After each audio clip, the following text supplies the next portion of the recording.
সমাজ চলচ্চিত্রকে প্রভাবিত করছে না চলচ্চিত্র সমাজকে প্রভাবিত করছে, এমনই গুরুত্বপূর্ণ প্রশ্নের উত্তর। আমার নাম গার্গী নন্দিনী সামন্ত।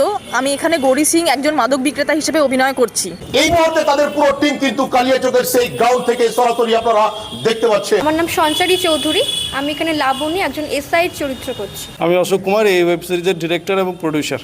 আমাদের সমাজে বুকে যে অন্যায়গুলো ঘটে যাচ্ছে সেগুলোই তুলে ধরেছে, অর্থাৎ পাঁচালীর স্ক্রিপ্ট ওই বিষয় নিয়ে ঘটে যাওয়া সেই সব বিষয়বস্তুগুলোকে নিয়ে আপনারা অভিনয় করেন না আপনারা নিজে থেকেই কোনো ধরনের ক্রিয়েশন করার চেষ্টা করেন? একটু প্লিজ বলবেন স্যার। গল্পের যে রসদ সেটা সমাজ থেকেই নামা।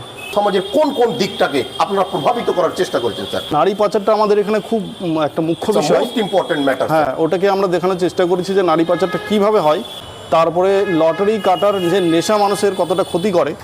অনেকে কোটিপতি হয় ঠিকই, আবার অনেকে সর্বশান্ত হয়ে যায়। তারপরে হচ্ছে যে নেশা করলে কি হতে পারে, এমনকি গায়ের রঙের উপর একটা ব্যাপার আছে।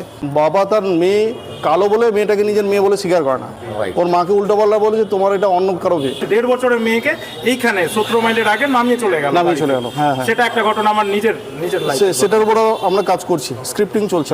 কিছুদিন হলো মুর্শিদাবাদ পুলিশের তরফ থেকে বা জঙ্গিপুর পুলিশের তরফ থেকে একটা পরিসংখ্যান পাওয়া গেল যে ফেসবুকের মাধ্যমে পরিচয় হওয়ার পরে প্রায় 90,000-এর কাছাকাছি মেয়ে কিডন্যাপ হয়ে গেছে। ফেসবুক মানে অনেক সময় বলে ওটাকে ফেকবুক, সেই দিকটাও দেখতে হবে। সোশ্যাল মিডিয়ার মাধ্যমেই তারা নারী পাচারের কাজটা আরো সহজ থেকে সহজতম একটা উপায় হিসাবে বেছে নিয়েছে। এই যে আমাদের ছেলেমেয়েরা ধরুন যারা স্কুলে কলেজে পড়ছে, আমি বলবো তাদেরকে ক্যারাটে শেখানো হোক, তাদেরকে মানে কি বলবো নিজেদের আত্মরক্ষা বিষয়টাকে বেশি করে মানে জনপ্রিয় করা হোক। অ্যাডোলেসেন্ট গার্ল যারা, তারাই কিন্তু বেশি বেশি ফাঁসছে। আমার যে চেনা পরিচিত ব্যক্তিও যে আমার ওপর শোষণ করতে পারে না তারও কিন্তু কোনো গ্যারান্টি নেই। প্রতিটা পদক্ষেপ আমাদেরকে একদম মানে খুব সাবধানতার সাথে অবলম্বন করতে হবে। সোশ্যাল মিডিয়ার কোন কোন প্ল্যাটফর্মে আপনি বেশি বেশি করে সাবধানতা অবলম্বন করার জন্য বলবেন? আমি বলবো ফেসবুকটা তো অবশ্যই, এছাড়া ইনস্টাগ্রাম, এখন বিভিন্ন রকমের সোশ্যাল মিডিয়া থেকে যে কোনো মানে ভাবে কিন্তু আমাদের মানে যদি নাম্বার ছড়িয়ে যায়, অনেক রকমের টেকনোলজি আসে, সেখান থেকে সব কিছু হচ্ছে।